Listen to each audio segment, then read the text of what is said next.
Hi, this is Mike from the Film Lab on thesubstream.com, and today we are going to talk about everybody's favorite piece of filmmaking technique. That's right, my friends, it's budgeting! Now, why have we chosen to talk about such a fascinating subject? Well, it all started a couple weeks ago, my friends, when I saw this.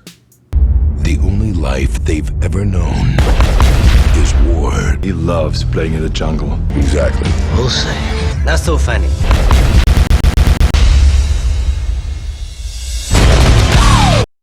And I had, like many of you had, I'm sure, a flashback to my childhood in the 80s. We don't have any 80s childhood flashback footage. I'm sorry for tricking you. But I remember watching all those Schwarzenegger and Stallone and Bruce Willis movies and knowing even then that as cool as they were, I was never going to get to see all of those action dudes together inside one giant mega monster movie. At least, as it turns out, until they all get really, really old and really, really cheap, so that there won't be $200 million on either side of the line.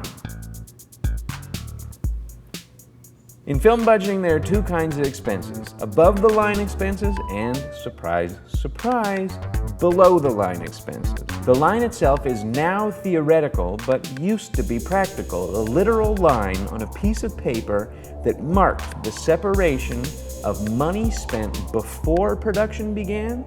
Above the line, money spent on stuff like signing super famous Austrian weightlifters to $20 million contracts, like the money you need to spend to hire a director and producers and screenwriters, money you need to spend to buy the rights to a property, and so on.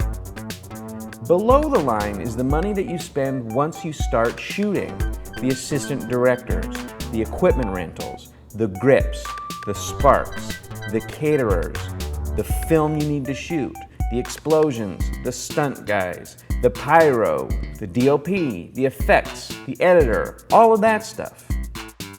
In 1986, you'd never have seen a movie like The Expendables with those guys when they were in their prime, with Arnie and Sly and Bruce Willis and Dolph Lundgren, because you'd have to spend hundreds of millions of dollars on their salaries alone, and then you'd have to hire a famous director and a screenwriter, and they'd probably be doing some kind of cool adaptation of some original intellectual property, and you have to spend over $100 million above the line before you even started shooting, which happens sometimes. They make these big above-the-line expenditure movies, but usually when they spend all of this money on a bunch of famous actors and a famous director, they're not making movies that have enormous below-the-line costs as well.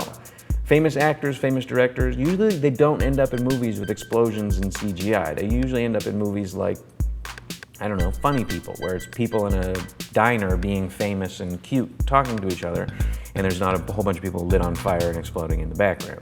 Which is why we had to wait 20 years to see a movie like The Expendables, so that the production costs below the line weren't dwarfed by the costs of salaries for guys like Sly and Arnie and Bruce in their prime. We had to wait for them to get wrinkly and a little bit older, a little bit wiser, and a whole hell of a lot cheaper.